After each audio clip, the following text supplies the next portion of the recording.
Swissair 111 is en route from New York to Geneva. The passengers are settling back to enjoy the flight. Business class and economy class, they would have absolutely no idea that anything was amiss. As cabin power is cut, some passengers are mildly concerned. There's no need to worry. We'll be landing very shortly. But in the cockpit, it's a different story.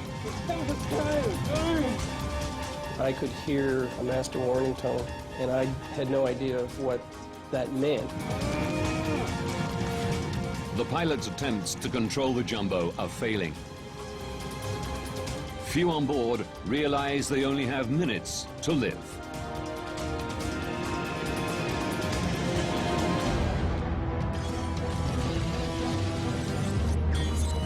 Disasters don't just happen. They're triggered by a chain of critical events. Unlock the clues and count down those final seconds from disaster.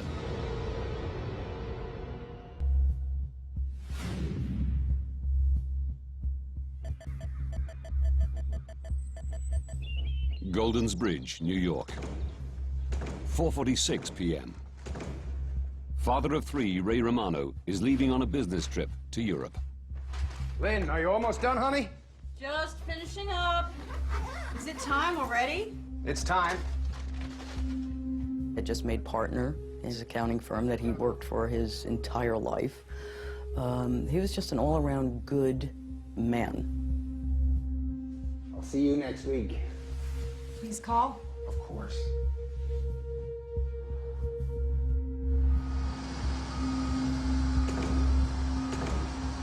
7:45 p.m. Eastern Daylight Time. New York's JFK Airport. 215 passengers board Swissair Flight 111, bound for Geneva, Switzerland. Ray Romano is in row 9, near the front of the plane. Does he have a ticket? No. No? Is he going to sit with you? Yes. Oh, that's okay then.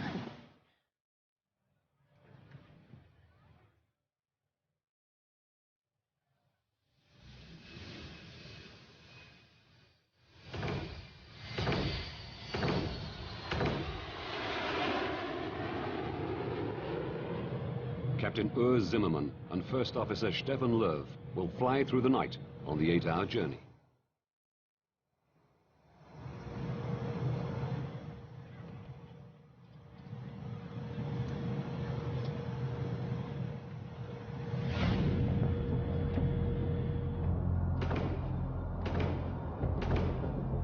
"52 minutes into the flight, Swissair 111 is cruising at 33,000 feet above the coast of Nova Scotia, Canada. Grüßt du was? Ja, Mo, ich schmecke da schon etwas da. Aber auch nicht, wo das ist.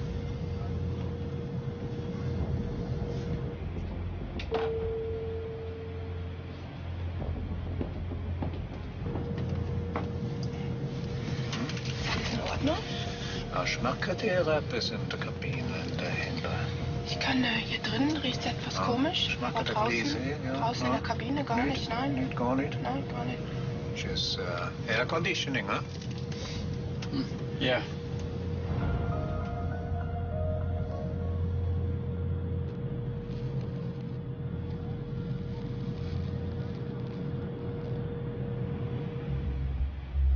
How about we color in space rocket? I got it. This looks pink and purple. Thank you. Just perfect.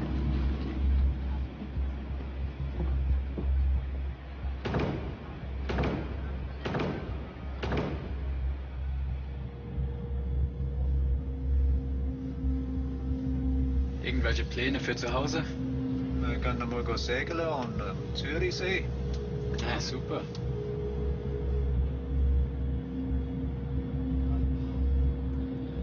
Ist es eben nicht so gut da. Hm? Schau mal da. Das ist gar nicht so gut. Captain Zimmermann decides to land and get the plane checked. Swiss Air 111 Heavy is declaring pan, pan, pan. We have smoke in the cockpit. Request immediate return to a convenient place, please. I guess Boston. Swiss Air 111 Heavy, go ahead. Air traffic control tells him Halifax Airport is much closer than Boston, just 122 kilometers away. Would you prefer to go into Halifax? Affirmative for Swiss Air 111 Heavy. We prefer Halifax from our position.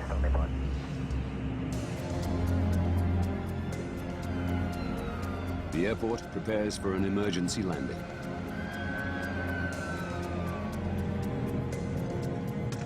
The smoke has gone, but the pilots still want the plane checked.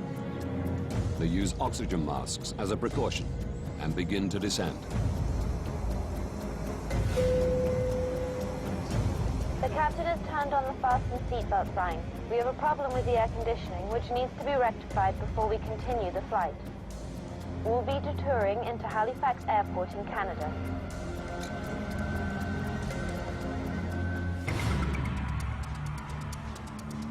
Moncton Air Traffic Control Center, New Brunswick.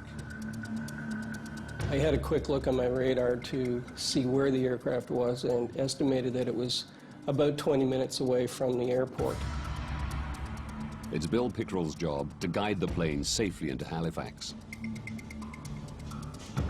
It was going to be a fairly straightforward operation because they were lined up almost perfectly for a straight approach at that point. Swiss Air 111, good evening. Can I vector you to set up for runway 06 at Halifax? Yes, vectors for 6 will be fine, Swiss 111 Heavy. Okay, it's a back course approach for runway 06. We're 30 miles to fly to the threshold. We need more than 30 miles. Swiss Air 111, roger, turn left, heading out 0130. The plane is too high to make it into Halifax on the first pass. As a general rule, at that distance from the airport, ideally the aircraft would have been down around 10,000 feet. And in this case, they were approximately 20,000 feet or slightly above that. The pilots loop while they descend further. Swiss Air 111, when you have time, can I have the number of souls on board and the amount of fuel you have left? Roger, we must dump some fuel. Maybe do that in this area during descent.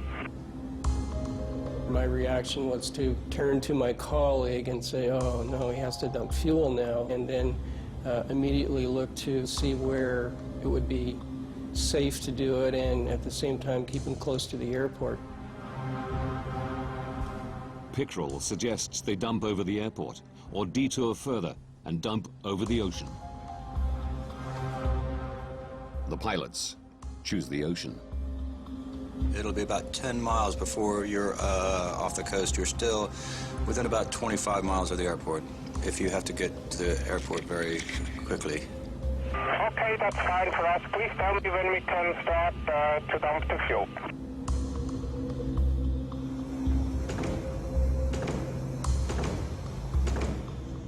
The captain starts Swiss Air's procedure for dealing with smoke of unknown origin. Captain, bus switch selected, confirm. He cuts unnecessary power to the cabin.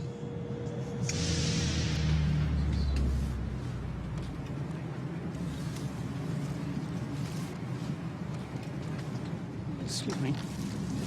Should we be concerned at this point? There's no electricity and the aircon's gone off. No, the captain has assured us there's no need for concern. It's just usual procedure in an emergency landing. An emergency landing? There's no need to worry. We'll be landing very shortly. Could you strap her in, please?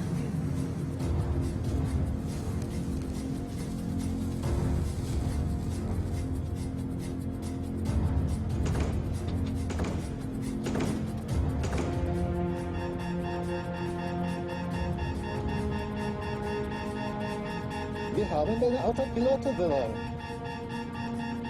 Der Autopilot ist weg. Herrgott, Stefan, wir haben ein Feuer. Rufe einen Notalarm. And we are declaring emergency now, Swiss 111. Copy that. Oh, my God. The aircraft is at least 6 minutes from the airport. In the background, I could hear a master warning tone to the pilots, and I had no idea of what that meant.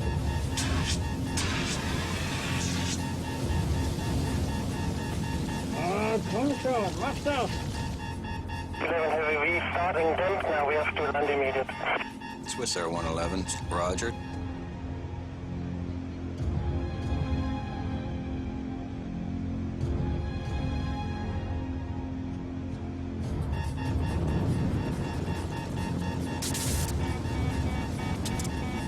Wir haben die Hauptflugkontrollanzeige verloren.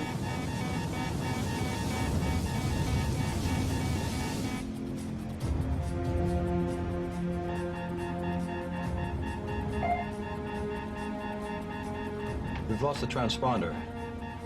Transponder's gone. Come in, Swiss Air 111. All communication with the plane is lost. Swiss Air 111, come in.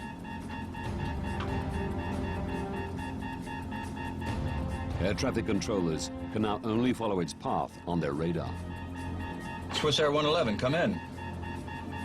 We noticed that the aircraft had turned away from the airport and was proceeding westbound down the coast. And that was when we realized that something had gone horribly wrong.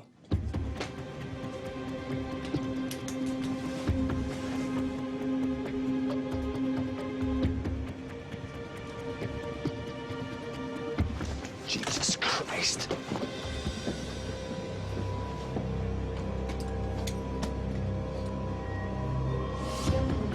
Please, move seats to the back. Go straight down. My colleagues will help you.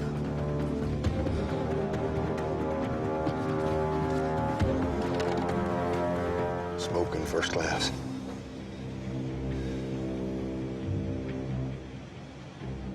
For 6 minutes, Bill Pickerel watches the plane's erratic course. It was a very, very helpless feeling to just sit there and not be able to do anything about it.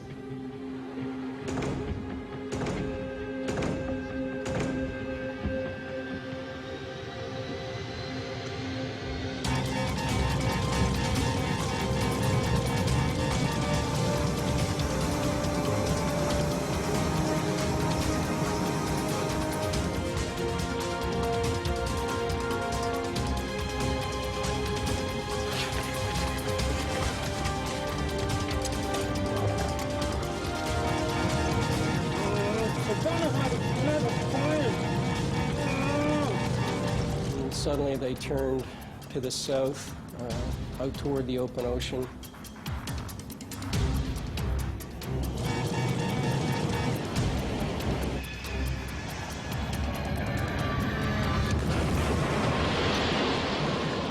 And the aircraft disappeared. Oh my God, I think we've lost her. I think we've lost it. Swiss Air 111, come in. Swiss Air 111. Oh my God.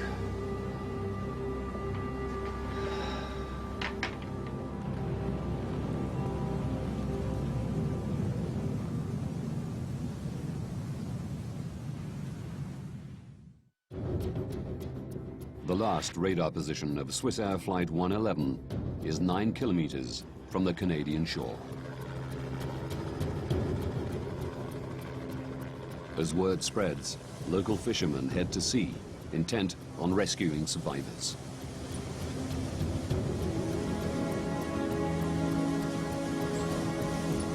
We think nothing of jumping in the boats in the night time and going and helping out as much as you can.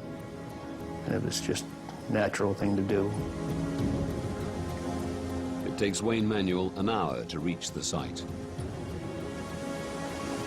You could see the rest of the boats that were out there at the time, but you could smell the fuel from the jet. And as we got closer, you could see debris floating.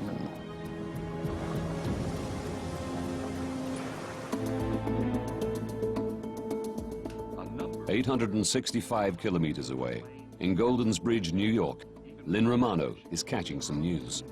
pilot managed to radio there was smoke in the cockpit before the plane disappeared off radar at 1,000 feet of altitude.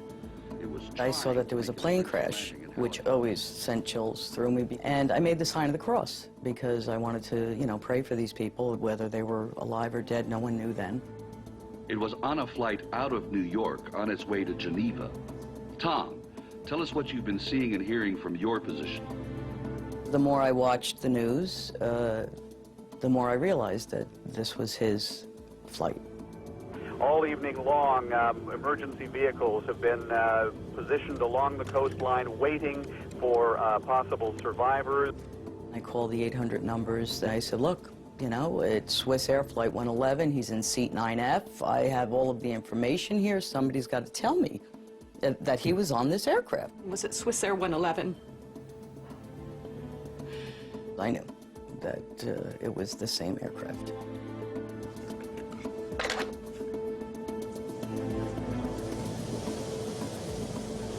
Most of what we seen floating were clothes and pieces of suitcases and shoes and I think we went past one part of the plane at one time, like probably a half a dozen windows out of the side of it.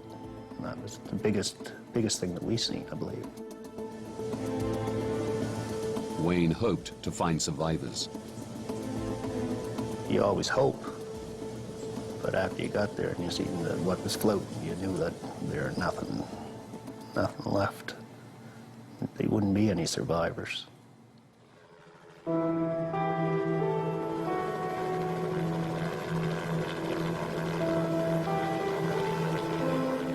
The devastating news is confirmed at daybreak. All 229 people on board Swiss Air Flight 111 have perished.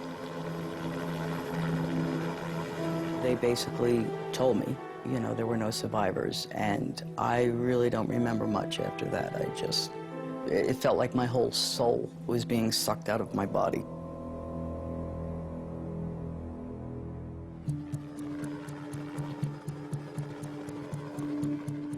The Canadian Transportation Safety Board launched an investigation. The deputy chief is Larry Vance. He has 31 years' experience as a pilot and 14 as an air crash investigator. His starting point is the tape from air traffic control. We had quite a bit of information, in fact, from the very beginning, because we knew that the aircraft had caught on fire, if you will, and that the pilots were fighting that circumstance. What we were interested in was how the fire started, how the fire spread, and how it eventually disabled the airplane. That's the key for us, was to answer those three questions. Now, by going deep into this investigation, we can reveal what caused a modern passenger airliner to plummet into the Atlantic Ocean, killing everyone on board.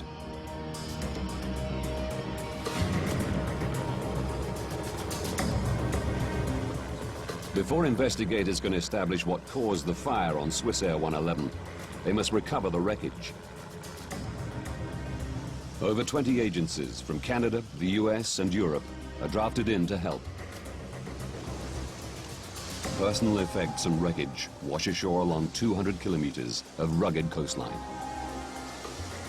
You will find human remains.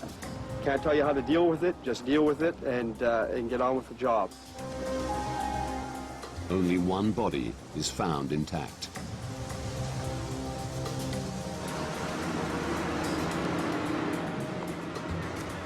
Divers and remotely operated vehicles scour the wreckage 54 meters under the sea.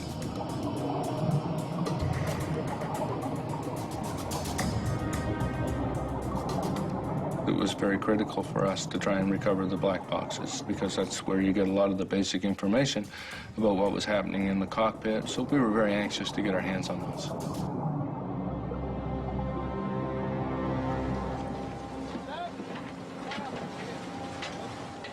Within 9 days of the crash, both black boxes are found intact.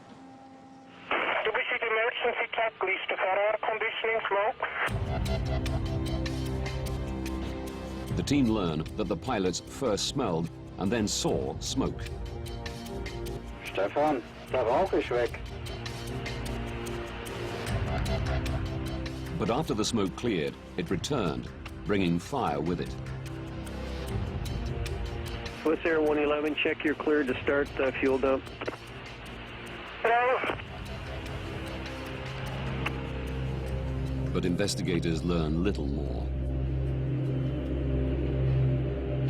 The information for the last 6 minutes on both recorders was missing, so that was a bit of a disappointment to us. We thought we were going to have the information all the way to the impact, but in fact we didn't. The black boxes don't provide any quick answers. But Vance is confident the plane's wreckage holds more clues.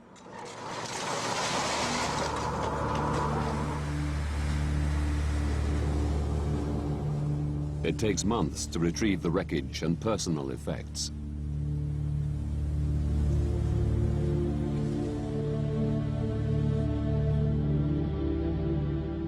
Bereaved relatives are invited to come and reclaim their loved ones' possessions. The carnage was unspeakable. I mean, there were suitcases that looked like a demon could have shredded them. And yet there were certain things that were just in perfect condition that they just, you know, picked up out of the water. Lynn sees her husband's notepad with the shopping list he wrote that morning. The fact that, you know, his notepad was there that I could read, magazines were intact, but none of the passengers except one. And when I asked them, you know, why? How could this be? Basically, they just explained it as the G-force and, you know, what happens, and then I wish I never asked.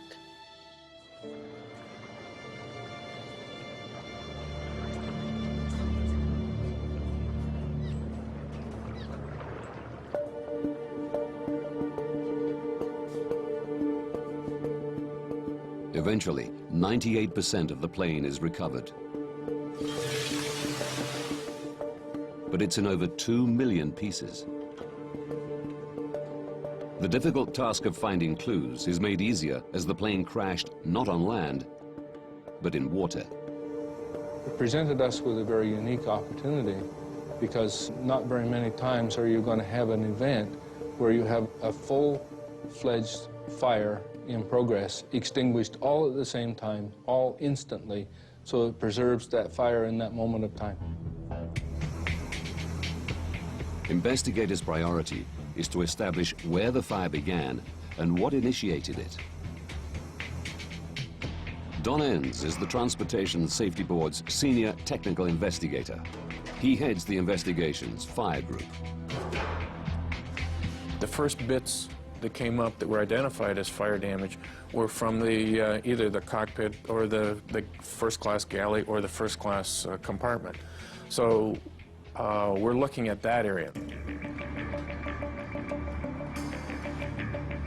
Seeing that all the fire-damaged wreckage is from the front of the plane, the team decides the best way to understand what happened is to reconstruct it. Like a 5,000-piece puzzle, the wreckage is painstakingly attached to a full-size wire jig. As you put more of the stuff together, the picture became more and more clear. I can remember looking at the roof of Galley 1 in particular and seeing all the heat damage from the outside in, which is actually putting the heat source above the galley. The reconstruction shows that the fire was raging not in the galley, but out of sight, above it. In the attic space, which runs the full length of the plane. It houses electronic equipment, wiring, air conditioning components, and insulation. There were no smoke detectors in the attic, and no requirement to have them. Passengers would have absolutely no idea what was going on until the fire actually came through the ceiling, and even that would only have happened in the first-class galley, maybe in the first-class section. At the back of the airplane, business class and economy class, they would have absolutely no idea that anything was amiss. A bulkhead wall divides the attic into 2 compartments, with a small tunnel for wiring to pass through. by understanding who could smell the smoke when from the black box recordings.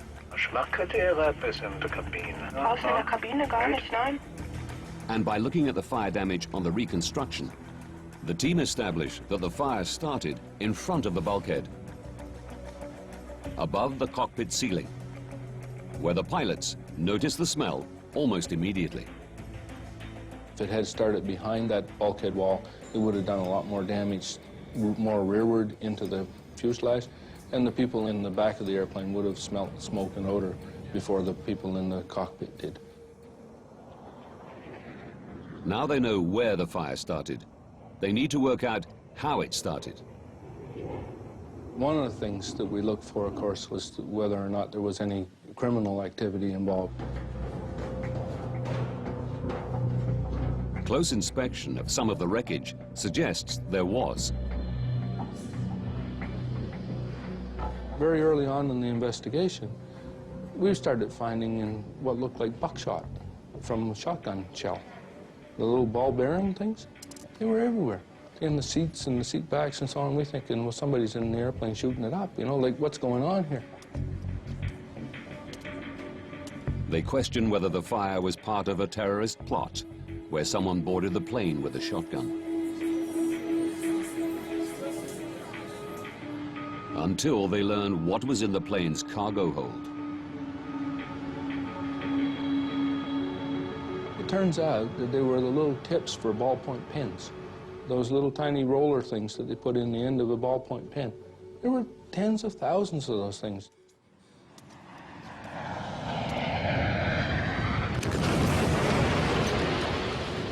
The plane hit the sea with such force, it shot the ball bearings through the cargo hold into the cabin and cockpit. With criminality ruled out, Vance and his team must consider other possible causes of Swissair 111's fire. We know where the fire started. We knew it was up above the ceiling in the cockpit area. And then you start looking for potential ignition sources up there. And right away, the obvious one that comes to mind is wiring. The plane housed 250 kilometers of wiring. 3,000 pieces have been collected from the crash site. Air crash investigator Jim Foote knows his team's task is enormous. First, they must try to identify where each wire came from. The B wires were from basically in the cockpit back to the first door. So those wires we were definitely interested in. Any wire that began with the letter B, we wanted. Now we're going to be examining every inch of this wiring. Jim's team search for damaged or missing insulation to see if they can find the wire that ignited the fire. Any wire, if you get the wire rubbing against a metal piece, then you can wear through that insulation. And if that wire is powered, then you could have an arcing event as it touches that structure. An arcing event is an electrical discharge which leaps from an exposed live wire. Like a tiny bolt of lightning, it creates a split-second flash of light and intense heat. This arc melts the wire's copper threads, leaving a telltale copper ball. It's these copper balls the team search for. They find 20 wire segments that had arced. Most of them ran through the ceiling of the cockpit. Any of them could have sparked the fire. 8 of the wire segments power the state-of-the-art personal in-flight entertainment system, which was fitted to the first and business class cabins in the year before the disaster.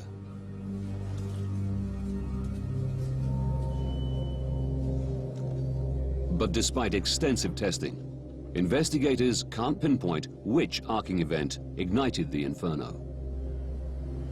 Quite disappointed with all the effort that we had put in, all the material that we had recovered, that we hadn't isolated ourselves down to the lead event arc. Analysis of the wiring comes to an end. Jim Foote is resigned to not finding the initiating arc. But as he packs up, he takes one last look at one of the arced wires from the in-flight entertainment system. He wasn't treating them quite as carefully as he had in the past, so he was opening up the ends that were all crumpled up.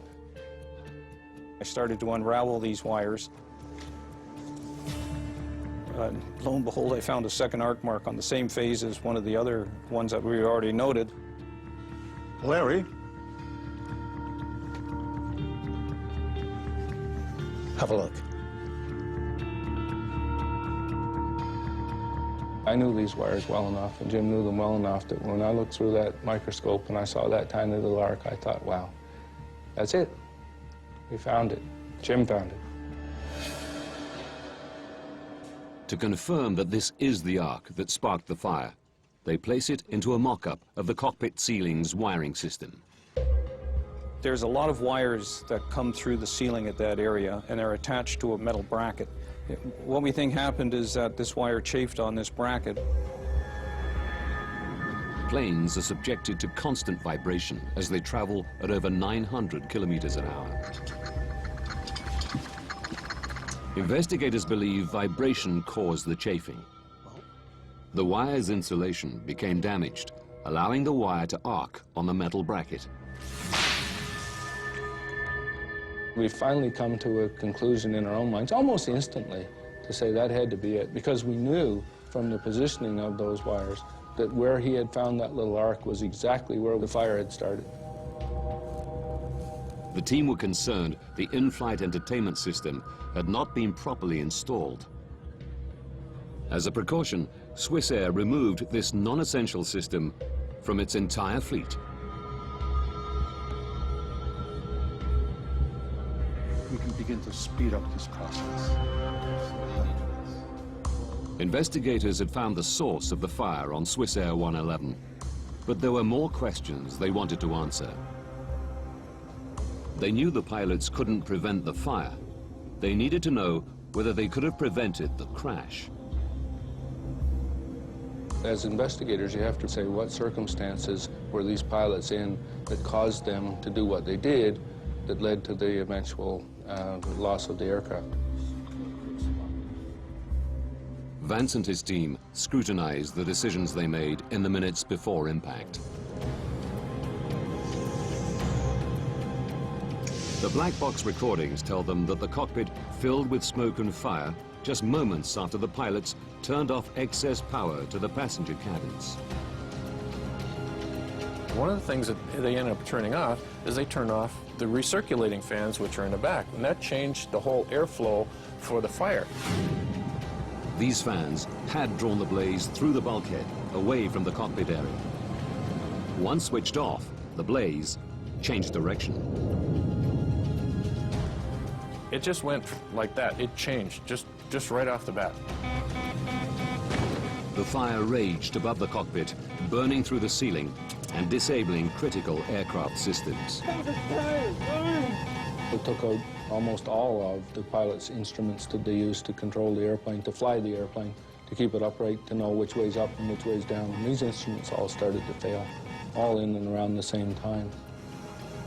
The stricken plane was no longer flyable. But the pilots are not blamed for turning off the power to the passenger cabins. They were following Swissair's procedure for managing smoke of unknown origin. Ultimately, there was one critical decision the pilots made in the minutes before the crash, which attracted widespread criticism. There are still questions about whether the pilots took too long to try an emergency landing. Investigators say they turned towards Halifax, but then looped again over the sea to dump fuel. The pilots' choice to dump fuel added minutes to the flight. It was a procedure they could have ignored. Investigators want to know whether this detour cost the lives of the 229 souls on board. So what was our initial altitude? It was 33,000 feet. They calculate that for a direct approach to Halifax, the pilots should have started their descent at the moment they declared pan, pan, pan. But at this time, they didn't know that Halifax Airport was an option. Furthermore, a fully functioning plane would have needed 13 minutes to make the descent. Theirs was only flyable for 10. By the time they decided they were going to dump fuel, they weren't going to make it to Halifax anyway. They were going to crash somewhere. Their decision on whether or not to dump fuel did not make one iota's worth of difference as to whether or not they were going to live or die. Captain Urs Zimmermann and First Officer Stefan Löw are cleared of any responsibility for the crash of Swissair 111.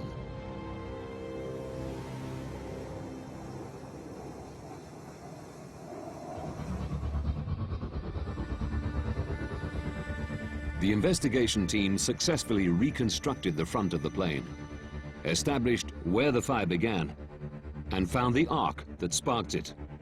But they know a single spark did not bring the airplane down. To prevent future fires, the team needed to find out what had been burning.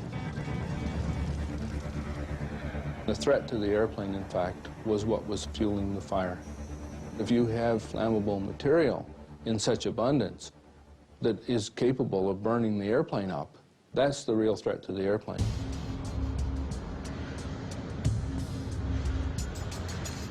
All the materials in American planes have to pass the U.S. Federal Aviation Authority's flammability test before they can be used.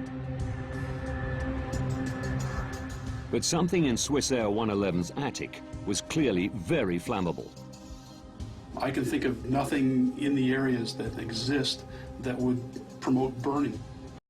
Their attention is drawn to the shiny metallized material that covered the fiberglass insulation, MPET, more commonly known as metallized mylar. We recovered some of that insulation blanket cover material, the metallized mylar, floating on the ocean. There were little pieces of it, and what do you suppose, but it showed burn marks. It showed that it had been on fire. Metallized mylar was installed in 699 US registered planes. If it had fueled the fire, all of them were also at risk. This is the first thing I've seen. We had enough of it that we were recovering that wasn't burned, that we took a wee bit of it and set it on the hangar floor and touched a match to it.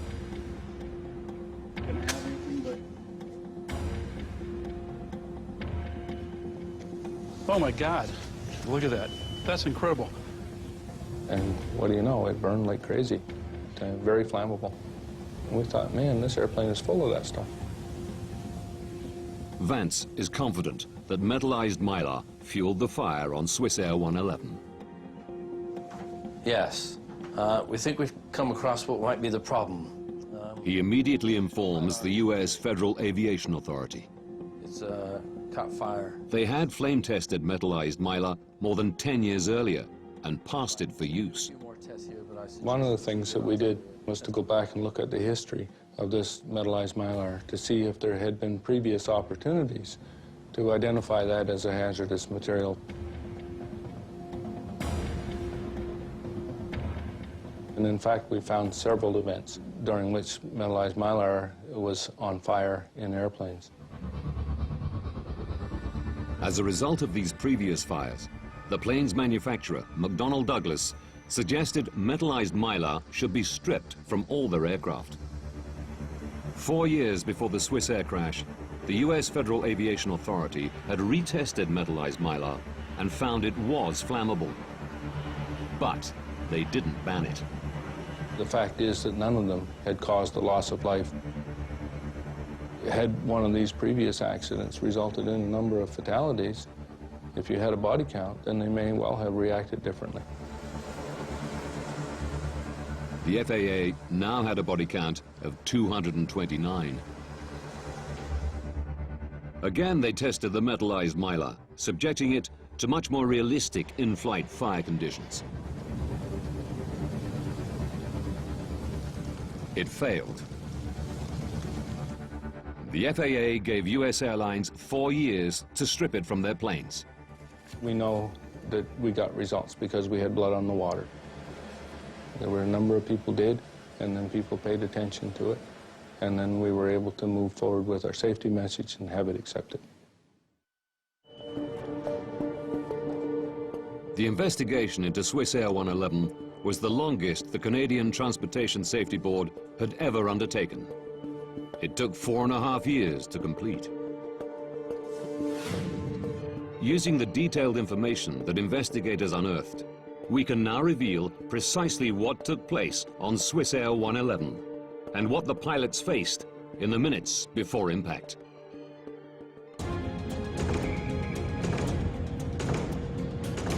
"21 minutes to disaster. A wire in the attic arcs, igniting metallized mylar. The pilots smell something strange, but think it's an air conditioning problem. 18 minutes to disaster.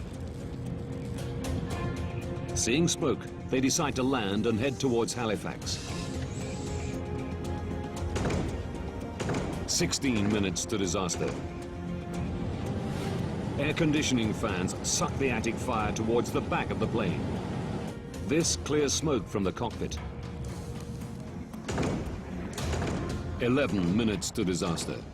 While looping to lose height, the pilots choose to detour further and dump fuel over the ocean. They don't know what's happening in the attic.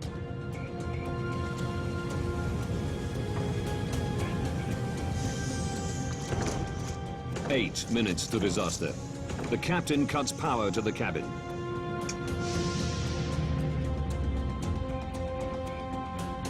This shuts down the air conditioning fans, allowing the inferno to rage directly above the cockpit. 7 minutes to disaster. The blaze destroys the autopilot system, forcing the pilots to fly manually. Only now do they realize the enormity of the problem.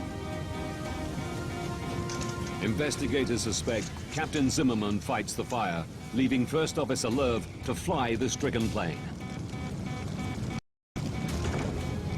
6 minutes to disaster.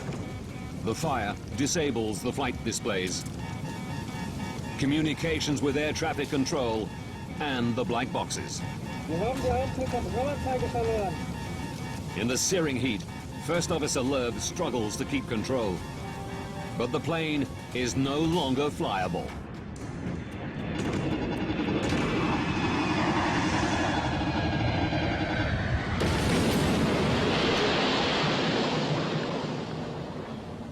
All 229 passengers and crew are dead.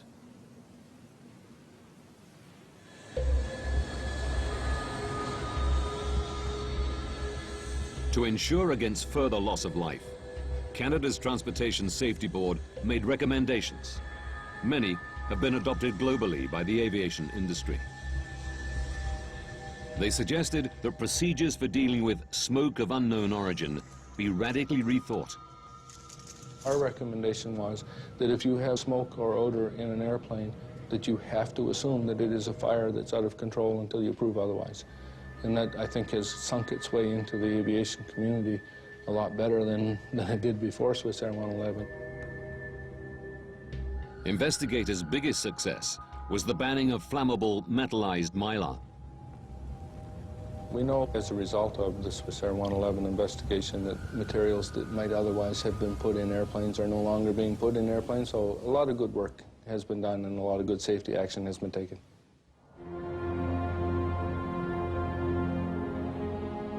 While metallized mylar is no longer used in Western countries, airlines in some developing countries have not been persuaded to remove it from their planes.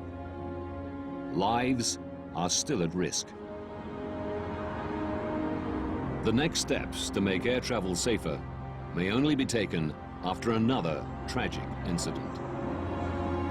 There has to be another event which refocuses people's attention, and that you have to say, we told you so, and you didn't fix it, now you better fix it because it's going to happen again.